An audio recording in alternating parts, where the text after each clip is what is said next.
You really thought you could marry my son? You're not good enough for him. Don't even dream about joining our family. You're just not the right person for him. Now, leave. That's what my father-in-law said to me, his voice cold and cruel.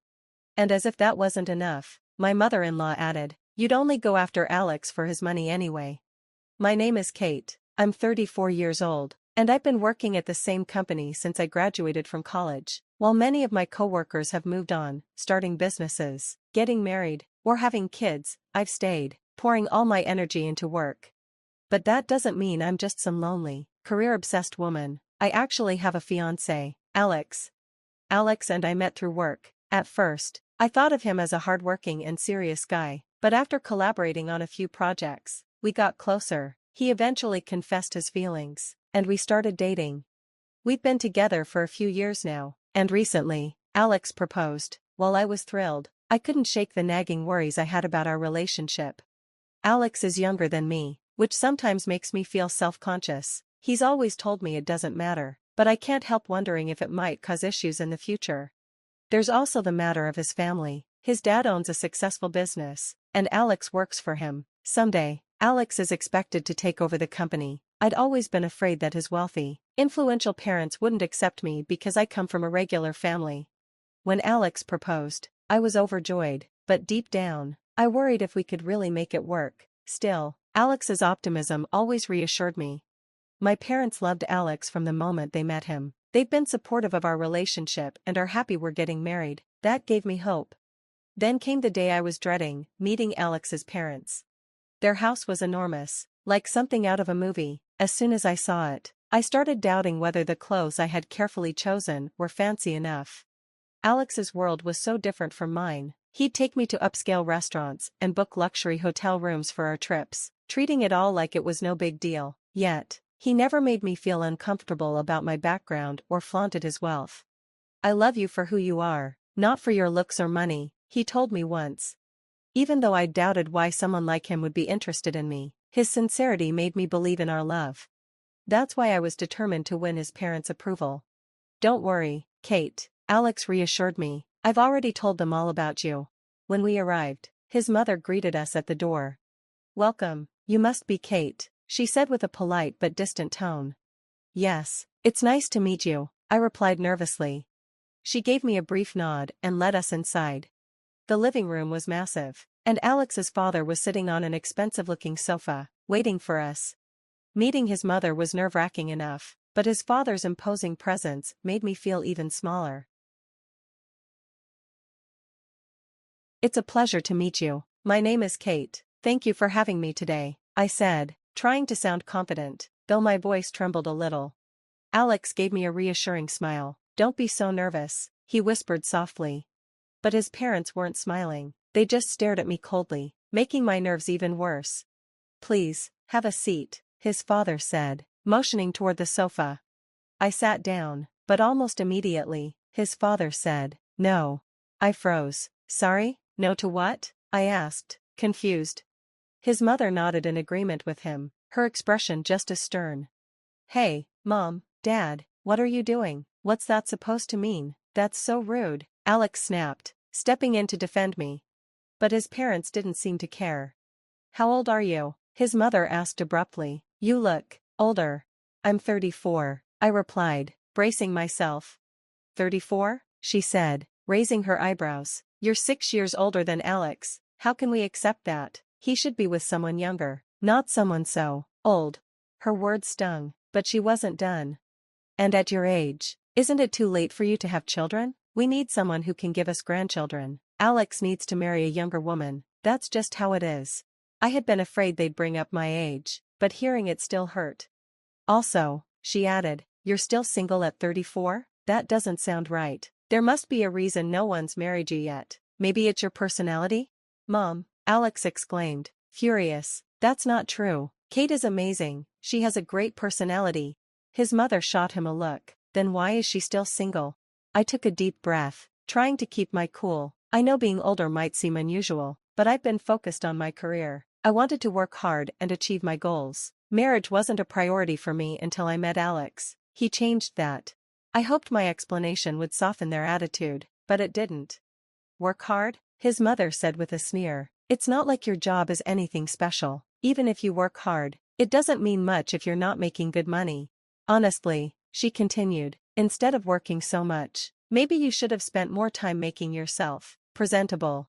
Exactly, his father chimed in, smirking. You could still improve. Plastic surgery could help, even at your age. His mother laughed at his comment, covering her mouth. Oh, honey, you're so blunt. It was the first time I'd seen them laugh, but it wasn't kindness, it was pure mockery. I was stunned, angry, and humiliated all at once. I was speechless. You think you're good enough to marry my son? Alex's father sneered. You don't meet our standards. Don't even dream of joining this family. You're just not the right person for him. Now, leave. His words were cold and cutting. His mother wasn't any kinder. You must have tricked Alex for his money, but you can't fool us. We see right through you. That's enough, Alex shouted, his face red with anger. You can say whatever you want, but it's my life. I decide who I marry. I gently touched his arm to stop him. It's okay, Alex, I said before turning back to his parents. I understand how you feel, but it's incredibly rude to say such horrible things to someone you've just met, I said, keeping my voice calm. I don't care about your money, it means nothing to me, but if I ever became rich, I'd make sure not to act like you. With that, I stood up. There was nothing more to say. As I headed for the door, his father yelled after me, How dare you insult us, you beggar, you'll never marry my son. I turned back briefly. Don't worry, I said coolly, I have no desire to be part of a family like yours.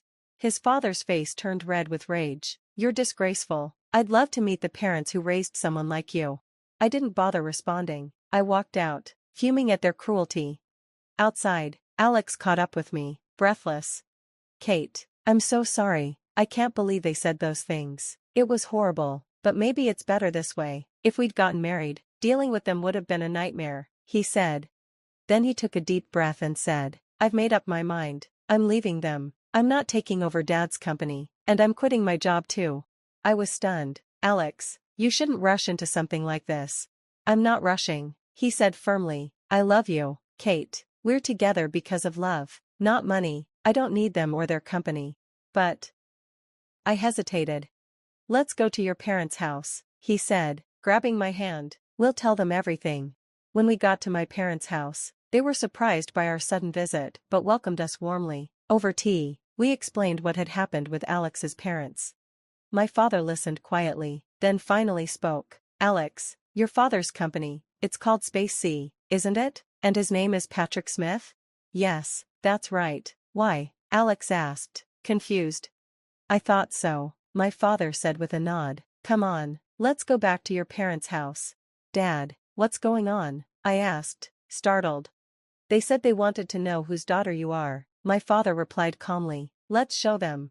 I couldn't believe how determined he was, but I didn't argue. We all went back to Alex's parents' house together. This time, Alex's father opened the door. He scowled when he saw me. You again? I don't care how many times you come back. Whose daughter do you think you are, talking to me like that? Before I could reply, my father stepped forward. Patrick, he said firmly. Alex's father froze, squinting at my dad. Slowly, realization dawned on his face, and his expression changed completely. Mr. Anderson, is that you? Alex's father, Patrick, stammered, his confident demeanor crumbling. You remember now, don't you? My father replied, stepping forward. Yes, I'm her father, she's my only daughter, and I won't let anyone insult her. Have you forgotten what I told you years ago? Patrick's face turned pale. No, back when you were arrested for smoking, drinking, and even shoplifting, who covered for you? Who gave you a second chance and helped you get your life together? It was me, my father said firmly. I taught you that no one can succeed alone, we need to treat others with respect. And yet, now that your company is successful, you've forgotten all of that, haven't you? I'm sorry, Patrick muttered, clearly shaken.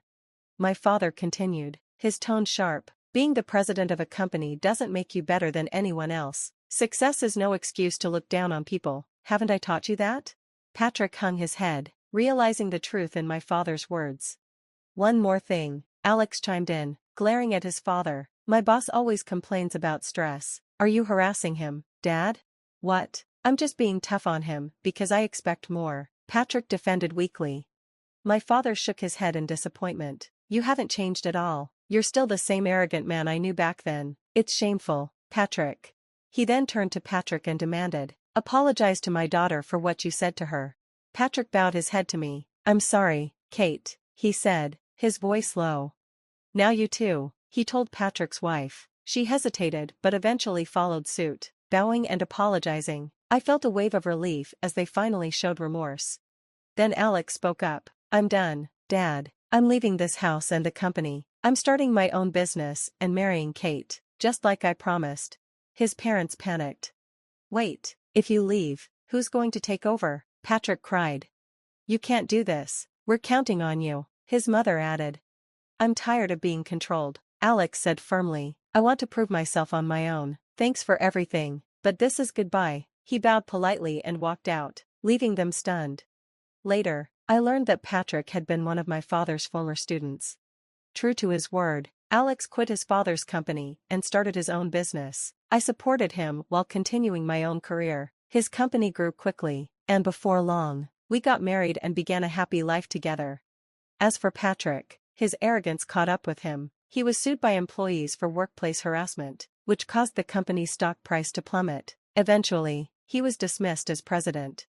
Through all this, I've learned how important humility and kindness are in life. My father's wisdom has always been my guide, and I'll carry his lessons with me as I strive to live with dignity and compassion.